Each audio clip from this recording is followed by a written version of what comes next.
वो तुमसे अलग नहीं है और तुम भी उससे, क्योंकि अखंड से कुछ भी अलग नहीं किया जा सकता है, अलग हो नहीं सकता है।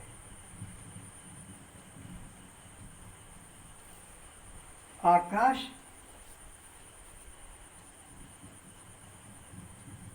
अगर अंदर न हो और आकाश बाहर न हो, या आकाश ऊपर न हो और नीचे न हो, तो किसी का जीवन ही नहीं बच सकता। तुम्हारा जीवन क्यों बचा हुआ है कि आकाश इधर भी है और आकाश उधर भी है, इसीलिए तुम ऐसे और ऐसे होते हो, या ऐसे। ये क्यों हो रहा है? आकाश है, स्पेस दे रहा है। अगर अंदर जगह न हो तो बच्चा कैसे 9 महीने रहेगा, कैसे पेट का आकाश बढ़ेगा? और बाहर जगह ना हो तो पाँव आगे कैसे जाएगा? ये आगे जाने के लिए पत्थर, कोई पहाड़ हो तो आगे तो घुटना टूट जाएगा। तो वो जगह देता है आगे के और पीछे के लिए, ऊपर के लिए नहीं तो हम कैसे उड़ सकेंगे?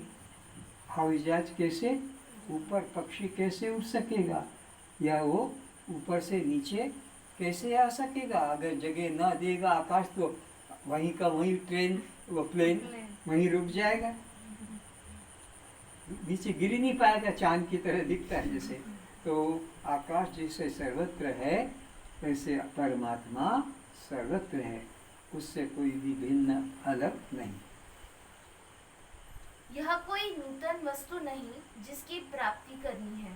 तो आत्मा कोई अलंकार की तरह, कोई बर्तन की तरह, कोई गाड़ी घोड़े की तरह वस्तु नहीं जिसे हमें प्राप्त करना हो। ये हमारा प्राप्त स्वरूप ही है, ये कोई पदार्थ नहीं है। केवल इसके अस्तित्व का होश करना है। तो बस क्या करना है कि हूँ, बस मैं आत्मा हूँ, बस इस अस्तित्व का होश करना है। ये नहीं, बस जानना है कि मैं चैतन्य हूँ, मैं यह शरीर, जन्मने वाला मरने वाला शरीर मैं नहीं हूँ। वस्तुतः तुम आत्मा हो, किंतु तुम आत्मा भूल से स्वयं को स्थूल देह के साथ तादात्म्य कर अपने को जन्म मृत्यु रूप मान रहे हो। किस देह के साथ? स्थूल। स्थूल शब्द इतना साफ में स्थूल सुनाई पड़ता। तो तुम केवल शुद्ध आत्मा ही हो, लेकिन स्थूल इस शरीर के साथ, इस ग्रॉस बॉडी के साथ तुमने अपना तादात्म्य कर लिया और अपने को स्त्री पुरुष मानने लग गए, अपने को जन्मने मरने वाला मानने लग गए, अपने को गोरा काला मानने लग गए, अपने को जवान बूढ़ा मानने लग गए। बस भूल यही हो रही है, तुम अपनी सत्ता को भूल गए हो, अपने अस्तित्व को भूल गए हो और इस देह के साथ में तादात्म्य कर दिया है। देह का मूल मन एवं मन का मूल स्वयं आत्मा है। तो देह का मूल क्या है? मन है, और मन का मूल आत्मा है। तो आत्मा ही तुम्हारा हमारा सबका मूल स्वरूप है। यदि यह आत्मा का अनात्म देह से मिथ्या संबंध टूट जावे तो शांति एवं अखंड आनंद प्रकट हो जावे। हम उसी में हैं, कुछ करना ही नहीं है, बस तोड़ना है इससे मैंपना, इसमें से तादात्म्य टूट जाए कि मैं यह स्थूल शरीर नहीं, और ये मेरा।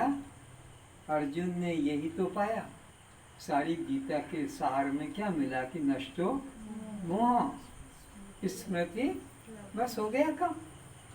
ये नहीं कहा कि राज्य मिला, स्वर्ग मिला, वैकुंठ मिला, धन मिला, कुछ भी नहीं मिला, बस स्मृति की प्राप्ति हो गई, जिसको मैं भूल गया था कि यह साक्षी आत्मा मैं हूँ, ये मैं भूल गया था, और इस देह को ही मैंने मान लिया कि यह मैं हूँ, क्षत्रिय हूँ, ये मेरे रिश्तेदार हैं, मारेंगे मरेंगे।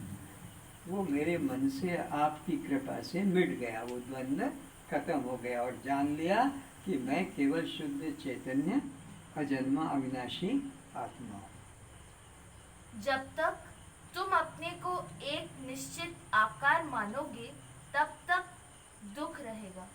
तो जब तक तुम अपने को किसी स्त्री या पुरुष आकार के अंदर, या हिंदू मुस्लिम ब्राह्मण क्षत्रिय या उड़िया बंगाली मारवाड़ी गुजराती, या पति पत्नी पुत्र पुत्री इत्यादि, तब तक ये दुख बना ही रहेगा। जब तक तुम उस समष्टि से एकता नहीं करोगे सुख नहीं मिलेगा। इसलिए नारद जी के पास सारी विद्याओं का ज्ञान था, लेकिन शांति नहीं थी।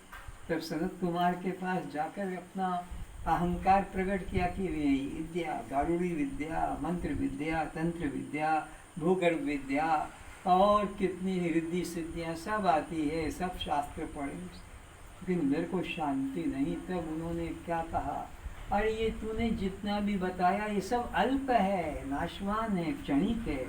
ना अल्पे सुखम अस्ति, यो वही भूमा तत्सुखम। जो भूमा है, जो व्यापक है, उसको जान तब सुख मिलेगा, और वो है आत्मा। तरति शोकम आत्मविद। तूने आत्मा को तो जाना नहीं, ये जितना जाना सब अनात्मा है। उस आकार देह भाव से पृथक होने पर यह अनुभव होगा कि तुम आत्मा अमर हो, न मृत्यु है न जन्म। फिर से उस आकार देह भाव से उस पृथक आकार देह भाव हाँ, तो र तो दिखाई नहीं पड़ा तो सुना ही नहीं पड़ा ना। हाँ, बोलो। उस आकार देह भाव से पृथक होने पर यह अनुभव होगा कि तुम आत्मा अमर हो, न मृत्यु है न जन्म। क्योंकि दो ही चीज है, एक जड़ है और एक जड़ को धारण करने वाला चेतन आत्मा है। तो जब तुमने अपने को इस जड़ से अलग कर लिया तो तुम चेतन रह गए।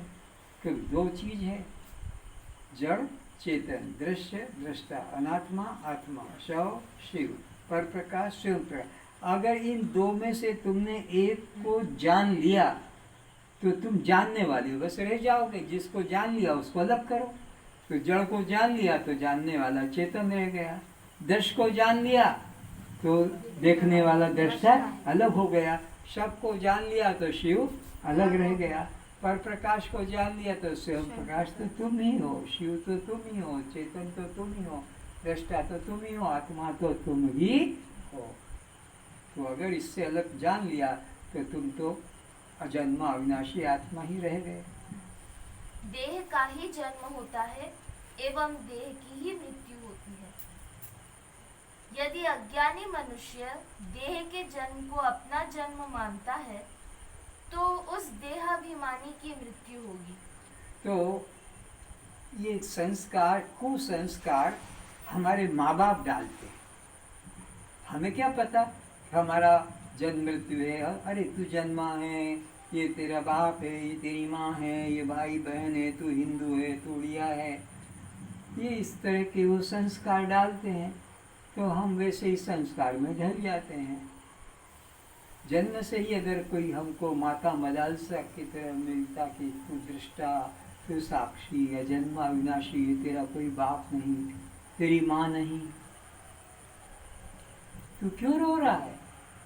एक भारत में एक विदुषी माता हो गई है मदालसा। उसने अपने 8 बच्चे पैदा किए।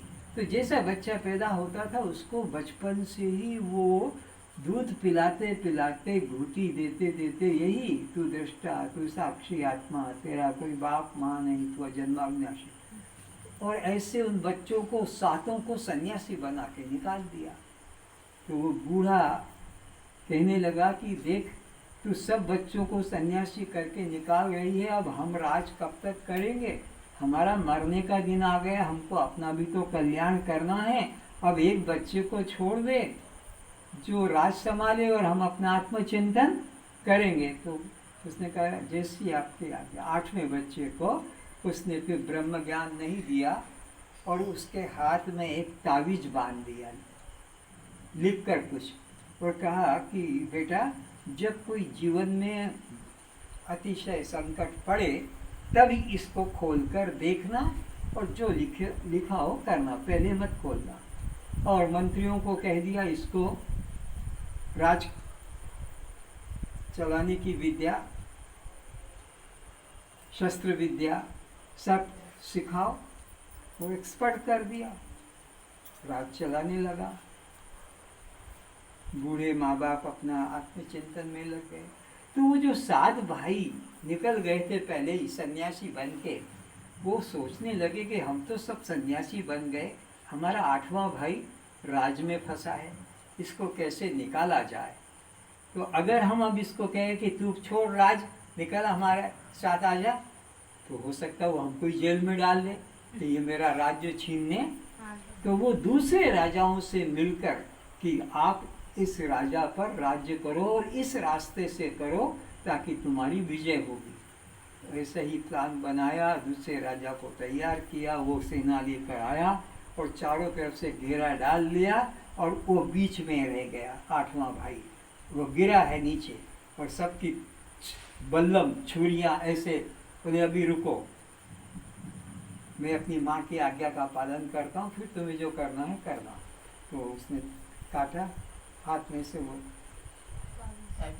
मंत्र तावीज और लिखा था कि तत्काल सदगुरु की शरण में चला गया। बस बोले ये राज संभालो, मैं जा रहा हूँ।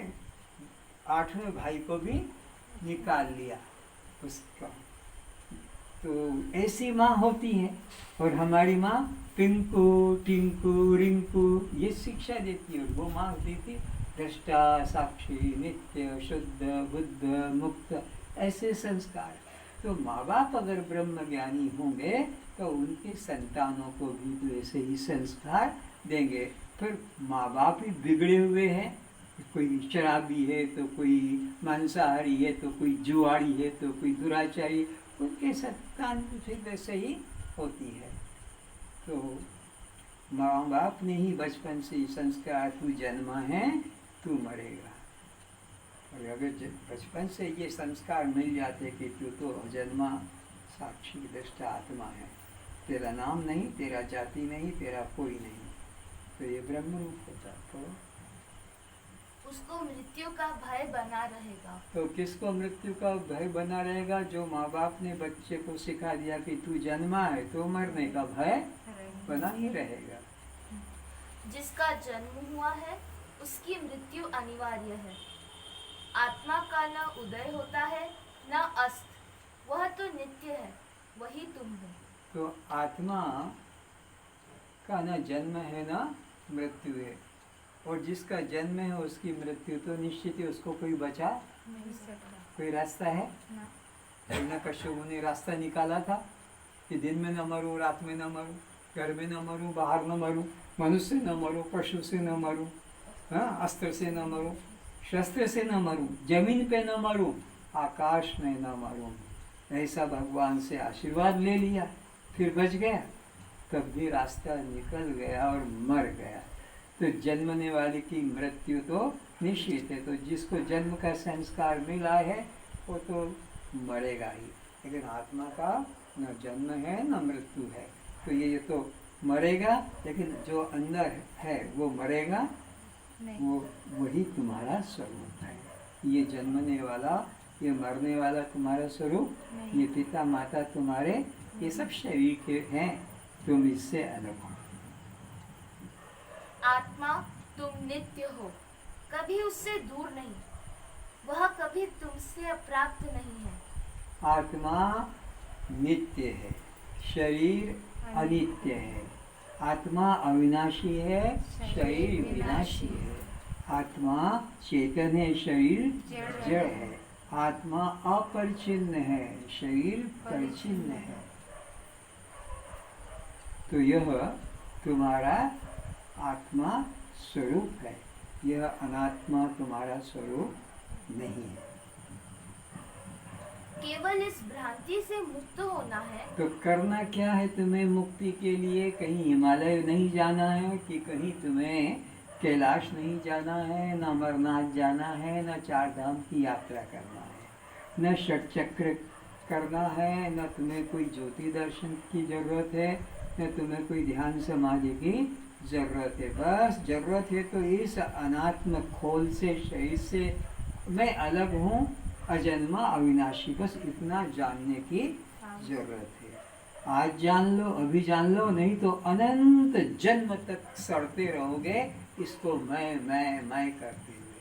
और अगर अभी मान लेते हो तो अभी, लेकिन तुम इतनी जल्दी मानने वाले नहीं हो, क्योंकि अनंत जन्म में इतने अवतार, इतने संत आए, किसी की बात नहीं मानी तो इस छठे फटी चरकी सड़क छाप आदमी की बात कोई मानेगा?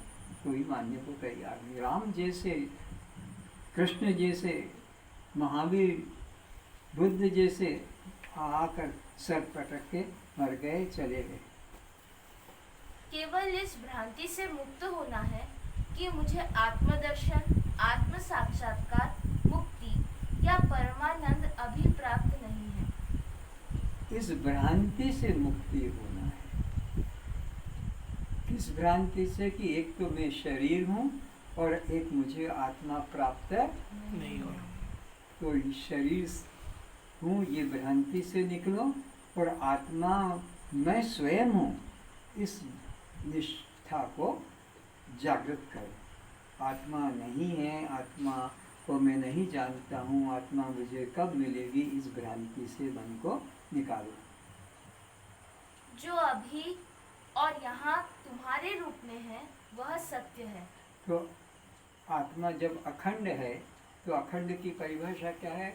हरि व्यापक सर्वत्र समाना, सब देश, सब काल, सब रूपों में। तो परमात्मा सत्ता के बारे में कभी अप्राप्ति का भ्रम मत लाना। अप्राप्ति का विचार करना भी पाप है। राजा को एक झोपड़ी का मालिक बनाना अपमान है कि सम्मान है? अपमान है। तो इसी तरह एक देह का रूप जानना ये अपराध है। तो आत्मा सब देश में, सब काल में, सब रूप में है। तो वो सब देश में है तो यहाँ पर भी है, क्योंकि ये जगह उस सब देश से अलग नहीं। और वो सब काल में है तो जीवन काल में भी है, इससे वो अलग नहीं।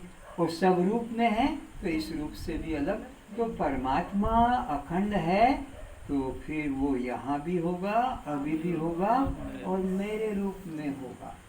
अगर मेरे रूप में नहीं तो फिर वो परमात्मा नहीं। अगर अभी नहीं तो वो परमात्मा, और वो यहाँ नहीं तो परमात्मा परमात्मा होगा। तो यहाँ होगा सब देश में, सब काल में। और तीसरा, सब रूप, सब देश, सब काल में होगा। अच्छा आगे चलो। वही आत्मा है, यही साक्षात्कार है। तो कौन वही आत्मा है? जो सब देश में, सब काल में, सब रूप में है, वो आत्मा है। और वह तुम ही हो, तुम उससे भिन्न या वो तुमसे भिन्न नहीं, तभी वो परमात्मा अखंड है। यदि अभी यहाँ तुम्हारे रूप में नहीं बल्कि कभी कहीं एवं अन्य रूप में साधन, प्रतीक्षा, प्रार्थना द्वारा प्राप्त नवीन वस्तु है तो फिर उसकी उपादेयता भी क्या? तो अगर तुम कह देती हो भाई वो त्रेता युग में था, वो अयोध्या में था, कि वृंदावन में था, कि वो कृष्ण रूप में कि राम रूप में था, तो फिर वो परमात्मा नहीं हो सकता। उसका उपादेयता भी, उपयोग भी क्या? जब इतना कष्ट पाकर पाते हो और फिर भी वो नाशवान है, परचिन्न है, तो फिर वो परमात्मा हमारे किस काम का? जो नाशवान है, परचिन्न है, एक देश में रहता है, एक काल में रहता है, वो होगा परमात्मा हमारे काम का वो नहीं। जो स्थायी है वही शाश्वत है, वही नित्य है, वही आत्मा है और वही तुम हो। केवल सद्गुरु प्राप्ति से ही यह ज्ञात होता है। तो ये ग्रंथि, ये गांठ अपने किए साधन से नहीं खुलेगा। अपने मन से किए कोई भी प्रकार के साधन से नहीं होगी। न मंदिर जाने से, न तीर्थ जाने से, न रामायण पाठ, गीता पाठ, वेद पाठ से होगी, न कुछ और, केवल सद्गुरु के द्वारा। कौन सा सद्गुरु? जो वहाँ तक जाकर आया है।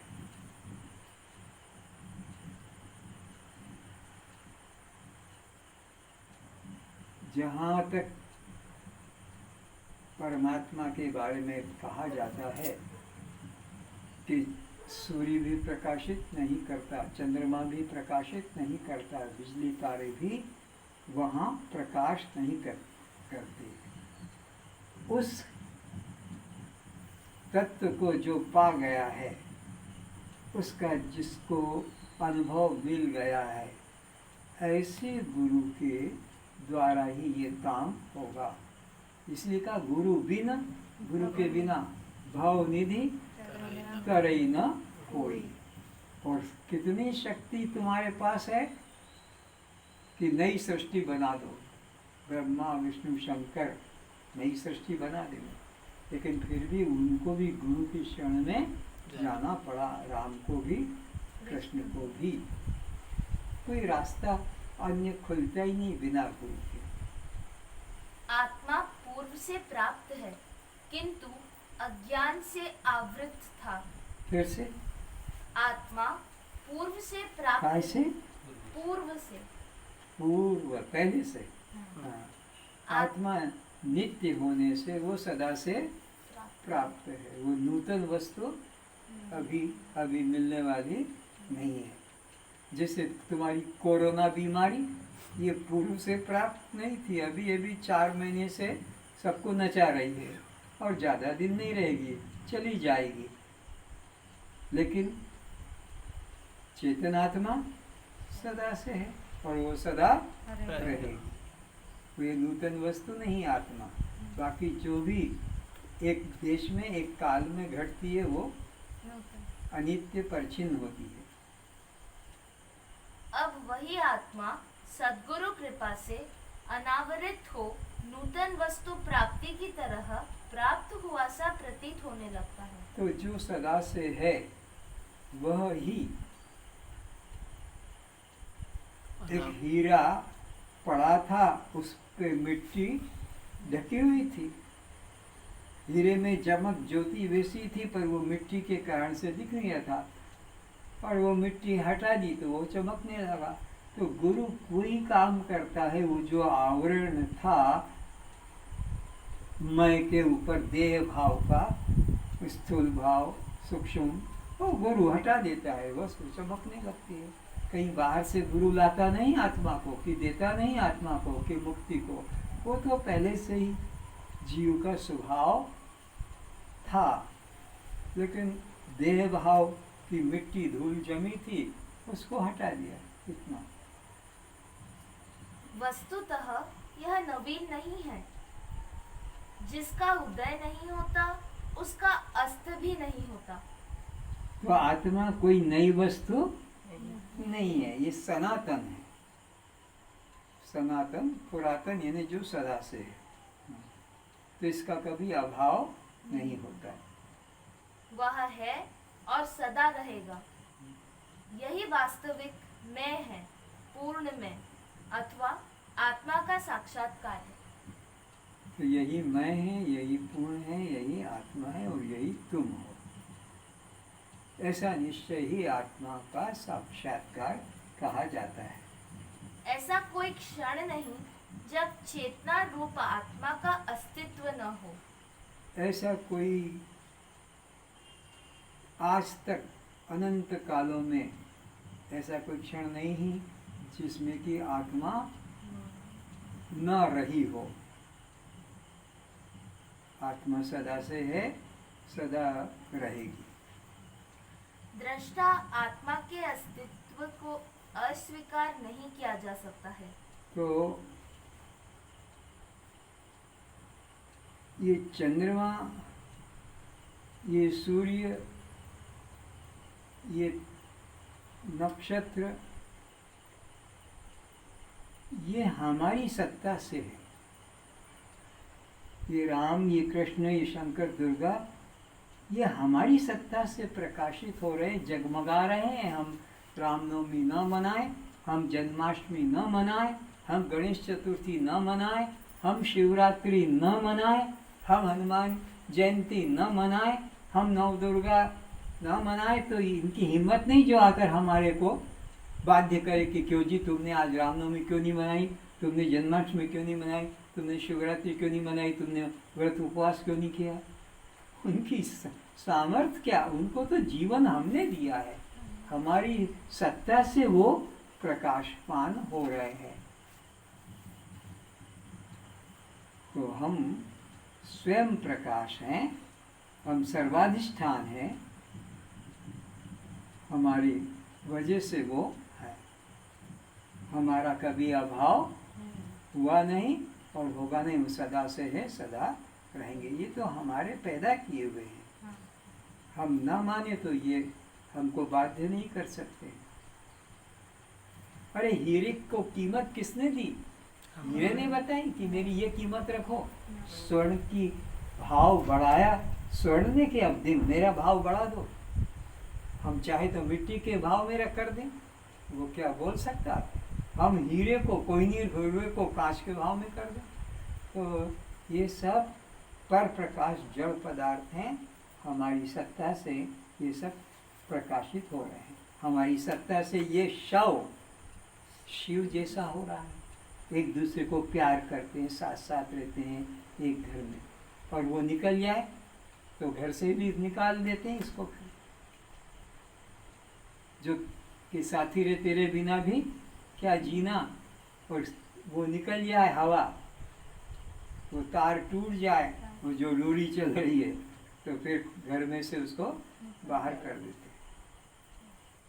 उसकी उपस्थिति के बिना कोई दृश्य का दर्शन नहीं हो सकता। तो उसकी उपस्थिति न रहे तो ये मुर्दा होकर गिर जाएगा, और घर वाले घर में नहीं रखेंगे, उसको जला देंगे। तो उसकी उपस्थिति से ही सब यह शव भी शिव रूप लग रहा है।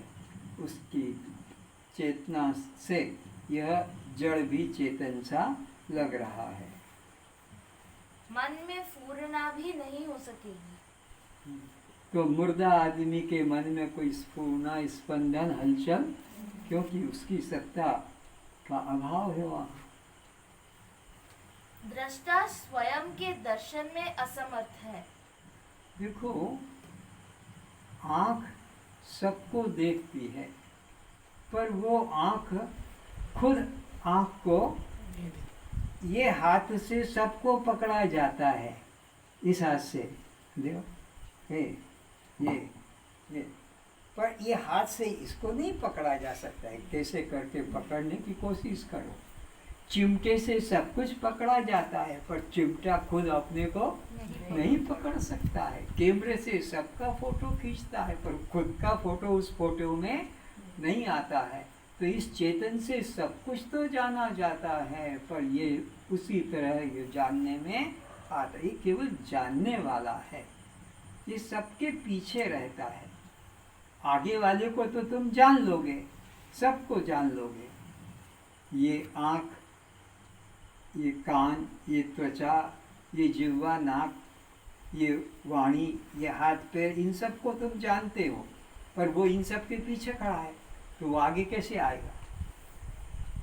जो सबके पीछे खड़ा है वो आगे नहीं आएगा, वो सबके पीछे खड़ा सबको आगे आगे धकेल रहा है, धक्का दे रहा है, और तुम चलो, उसकी शक्ति से वो खींच ले, तो ये मुर्दा वहाँ का वहीं पड़ा का पड़ा रह जाएगा।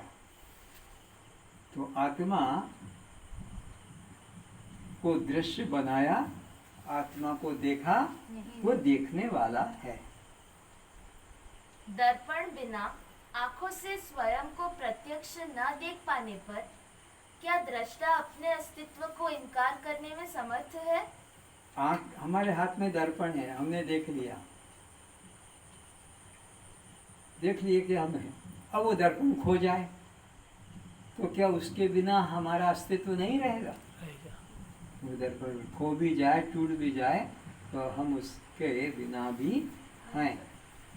तो ये शरीर नष्ट भी हो जाए तब भी इसके बिना हम, इसमें तो हम है ही, पर ये नष्ट हो जाए तब भी हमारा कोई अभाव नाश नहीं, हम हैं। इस प्रकार प्रत्यक्ष दर्शन का अर्थ दर्शन नहीं, अपितु अस्ति अर्थात होना है। तो हमारे अस्तित्व को इनकार किया नहीं जा सकता। भीड़ में सब खो सकते हैं पर खुद कभी खो नहीं सकता। वो अपने अस्तित्व को इनकार नहीं कर सकता कि मैं हूँ कि नहीं मेरे को मालूम नहीं, मैं किसी से पूछ के बताऊंगा। अरे घर में कोई नहीं, घर में कोई नहीं ये तो हम बोल देंगे, पर घर में कोई नहीं ये जानने वाला तो कोई है कि नहीं है। तो मैं कुछ भी नहीं जानता हूँ ये भी जानने वाला तो कोई, मुझे कुछ भी नहीं दिखाई पड़ता ये भी तो देखने वाला, अरे मुझे कुछ भी सुनाई नहीं पड़ता ये भी कोई सुनने वाला तो है। तो मैं चैतन्य का कभी अभाव नहीं। होना ही साक्षात्कार है। मैं हूँ, यही मैं हूँ।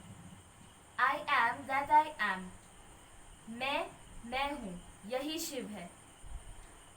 बिना कल्याण स्वरूप आत्मा के कुछ भी शरीर में हलचल, चेतना, क्रिया संभव नहीं है। तो ये जो हमारी आंखें, पलकें, ये जो श्वास प्रश्वास, ये जो गर्दन, ये किसके द्वारा? उसी चेतन के सहारे से सब हलचल हो रही है, हलन चलन हो रही है। अगर वो ना हो तो ये जल पाषाण की तरह रह जाएगा। प्रत्येक वस्तु एवं क्रिया की सत्ता प्रतीति शिव स्वरूप आत्मा से है। इस स्टूल को कौन सिद्ध करेगा? इन पौधों को कौन सिद्ध करेगा? इस पंखों को? कोई भी वस्तु की सिद्धि तुम्हारे बिना नहीं है। तुम्हारे बिना एक तृण की भी सिद्धि नहीं हो सकती है। तुम्हारे से ही सबकी सिद्धि हो रही है, पर तुम्हें कोई सिद्ध करने वाला दूसरा नहीं है। अतः विचार करो को अहम, फिर विवेक कर अनात्मा से मैं भाव छोड़ो। तो अब क्या करना है तुम्हारे को? सार बात कि ये विचारो कि मैं कौन हूँ, और इन अनात्म वस्तुओं से मैं भाव को हटाकर और मैं चैतन्य दृष्टा आत्मा हूँ इस भाव को पकड़ो। सो हम का निश्चय कर आत्मा रूप में रहो। यह वह होने की इच्छा न करो। तो हम हजारों तरीके से अपने को सिद्ध करते हैं, मैं ये हूँ, मैं वो हूँ, ये मैं हूँ, वो हूँ, पर मैं हूँ ये बात मानने को तैयार। मैं सुपरडेंट हूँ, कलेक्टर हूँ, मिनिस्टर हूँ, कि डॉक्टर हूँ, कि मास्टर हूँ, कि मैं राजा हूँ, इत्यादि इत्यादि, उड़िया, बंगाली, मारवाड़ी, ये सब मानने को तो तैयार, लेकिन मैं हूँ बस इतनी सी बात नहीं मानते। बाकी सब मानने को तो ना मैं बनो ना यह बनो, बस मैं रहो, इतने में मुक्ति है। ओ बुल्ले रक्का की पौना ऐदरों का चुपके ऐदरो लाओ ने, बस देह में से मैं भाव हटा कर चेतन में मैं भाव कर लो, हो गया काम। इतने ही करना है। आत्म साक्षात्कार, ईश्वर दर्शन, ब्रह्म की प्राप्ति की इच्छा मत करो। तो ये कोई प्राप्त करने की वस्तु, ये मूर्ख लोगों के साथ बैठ कर तुम भी मूर्ख बन गए, क्योंकि संग का प्रभाव पड़ता है। शराबी के साथ बैठोगे तो जरूर एक दिन लग जाएगी आदत। जुआड़ियों के साथ बैठोगे तो जुआ, देखो ना ये बड़े बड़े दिग्गज, धृतराष्ट्र, युधिष्ठिर, औरत को दाव पे लगा दिया। देखो इतनी मूर्खता, इनकी मूर्खता तो देखो। औरत भी कोई संपत्ति है जो दाव पे लगा दिया और वो मूर्ख स्त्री मान भी गई। अरे ये कोई स्थूल पदार्थ तो है नहीं कि जो उसको दाव पे लगा दो, लेकिन वो देखो कैसा अंधविश्वास का जमाना कि वो तक लोग भी। तो संग का प्रभाव, तो सत्संग करोगे तो फिर उसका असर क्यों नहीं लगेगा। इसलिए सोच समझकर साथी चुनना चाहिए। इसीलिए जब शादी भी करते हैं तो वो लड़के लड़कियों के वो संस्कार गुण देखे जाते हैं कि ये उससे मैच करेगा कि नहीं। नहीं तो दूसरा हो, एक पूरब में जाए एक पश्चिम में जाए तो जीवन भर अशांति। तो संग का रंग लगता है। तो जब संसारी चीजों का असर पड़ जाता है तो फिर सत्संग का तो असर, रसरी पत्थर को बार बार ऊपर नीचे पानी खींचते हैं गांव के लोग, तो वो कट देते हैं, लकड़ी मोटा कट जाता है, तो फिर चेतन है तो बार बार करत करत अभ्यास के जलमति होत सुजान, रसरी आवत जात है सिल पर होत निशान। तुम आत्मा के अभाव में रह ही नहीं सकते। तो तुम आत्मा के अभाव में, यानी तुम आत्मा हो इस बात में निष्ठा करो। आत्मा कभी खोई नहीं। जो तुम मुझसे पूछने आए कि आत्मा कहाँ मिलेगी कैसे, तो आत्मा के अभाव में तो कोई यहाँ तक आ भी नहीं सकता था, रह भी तुम स्वयं आत्मा ही हो। आत्मा का साक्षात्कार सर्वदा इसी क्षण और यही संभव है। तो आत्मा नित्य पदार्थ होने से, आकाशवत होने से, सर्वव्यापक होने से, सर्वरूप होने से अभी इसी क्षण है। वो अपरिच्छिन्न पदार्थ की तरह एक देशी वस्तु नहीं। इसी वाक्य को फिर पढ़ो। आत्मा का साक्षात्कार सर्वदा इसी क्षण और यही संभव है।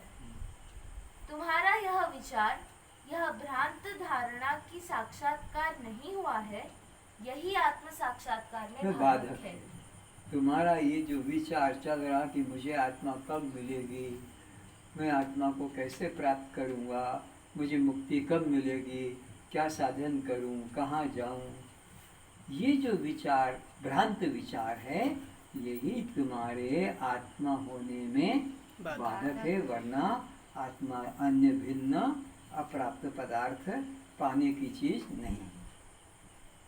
इस गलत विचार के परित्याग से ही आत्म साक्षात्कार संभव हो जाएगा। तो क्या कहा था? अविचार कर्तो बंधो विचारान मोक्षो भवति, तस्मात् सदा विचार। ये तो इसलिए सदा ये विचार करो, कर्म मत करो, विचार करो, क्योंकि अविचार से ये बंधन या दूरी का भाव है। विचार करो, हट जाएगा। शिव से पृथक शरीर के लिए जीवित रहना संभव हो सकता है? अगर इसको काट दें तो जिंदा रहना संभव है। तो ये ज्ञान है, ये भक्ति है और ये कर्म है। तो ये कर्म और ये बचा के रख सकते हो इसके बिना। लेकिन ज्ञान की जरूरत क्या है? हम भक्ति और कर्म के द्वारा कल्याण कर लेंगे। तो बिना ज्ञान के भक्ति भी किसकी करोगे? ज्ञान से ही तो भक्ति करोगे। ये पिता है और ये माता है, ये पत्नी है और ये माँ है। ज्ञान नहीं होगा तो उलट सुलट हो जाएगा व्यवहार। तो ज्ञान को इनकार किया नहीं जा सकता। भक्ति के द्वारा ही, ज्ञान से ही सच्ची भक्ति होगी और ज्ञान ही सच्चा कर्म होगा। जिसको ज्ञान नहीं होगा उसका कर्म भी उल्टा हो जाएगा, भक्ति भी उल्टी हो जाएगी। ज्ञान ही मुख्य है।